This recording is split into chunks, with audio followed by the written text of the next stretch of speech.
E aí, pessoal, nosso técnico Ítalo tá aqui começando essa placa de vídeo agora. Né, Ítalo? Já tá até desmontando aqui. Já desmontei mais ou menos. Essa placa aqui, ela não funciona os coolers. O cliente nos informou isso.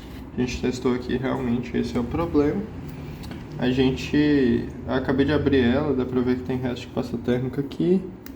Alguém limpou e deixou cair, né?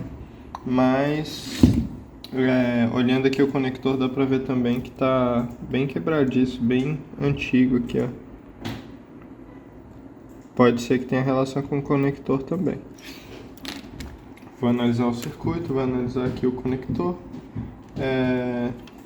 terminar de desmontar ela e vou analisar o circuito primeiro. Como estamos, Ítalo? Eu fiz algumas medições, identifiquei que tem tensões faltando aqui no conector, mas como o conector do cooler ele está danificado, ele está esfarelando e tal, eu troquei por desencargo de consciência. Mas deu para ver aqui, eu fiz o teste rápido antes de trocar o conector também e vou mostrar como que tá.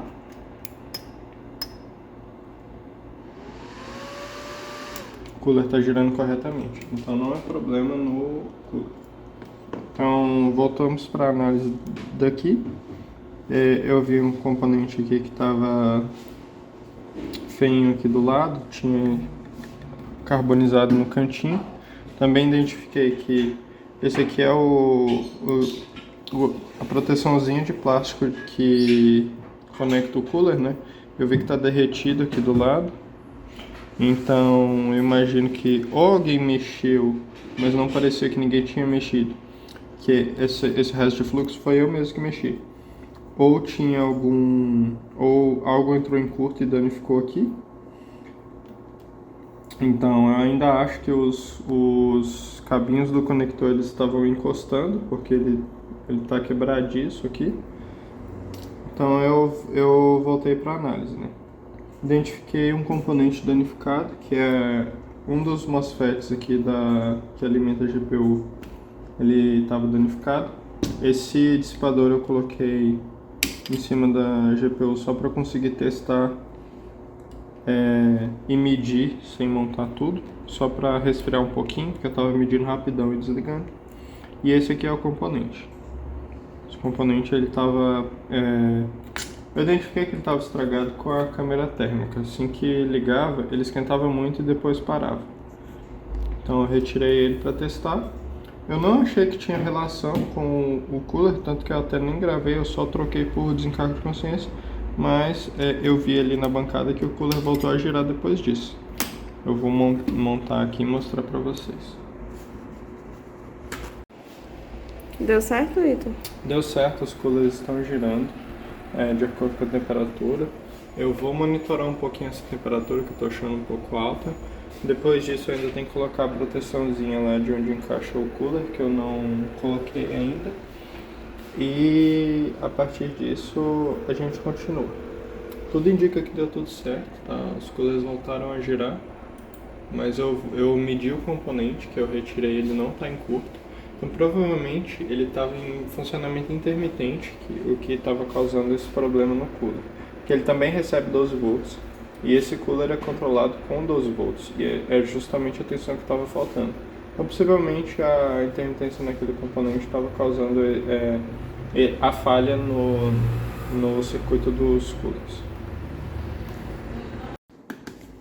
Estamos aqui com o nosso técnico Ítalo. Ele está aqui começando um reparo de um MacBook. E aí, Ítalo, conta um pouquinho pra gente. Começando aqui a tentativa de reparo nesse MacBook A2159. Ele não está apresentando imagem, o cliente disse que estava utilizando e durante a utilização aconteceu esse problema. Ele não dá nenhum sinal, o caps lock não está respondendo. Aqui estou medindo a corrente dele, está puxando como se ele estivesse funcionando. O processador esquenta, mas ele não apresenta imagem. Vou ver se vai dar para ver alguma coisa na tela aqui. Não estou vendo nenhum resquício de imagem aqui no fundo.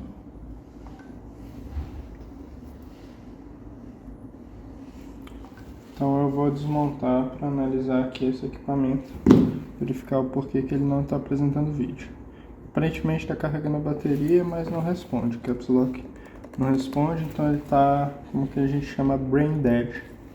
Ele liga, mas não processa. E aí, Ítalo? Bom, depois de muita análise, esse aqui deu bastante trabalho, porque eu não sabia o que era, não tinha nenhum curto aparente, nem nada do tipo. Eu identifiquei que tinha esses dois componentes em curto aqui. Eu vou mostrar eles no esquema, é o U810 e o U710. Não, 7710. Eles cuidam de uma tensão de 5 volts aqui e estava em curto, dava para ver com medir esses capacitores que estão dos lados dele. Então esses dois componentes foram removidos. Eu tirei os dois e o curto saiu da placa. Então eu liguei aqui, porque mudou o consumo, né? Antes ele estava consumindo fora da bateria em torno de 16, mais ou menos. Agora ligo ele aqui, ó, vai para 20.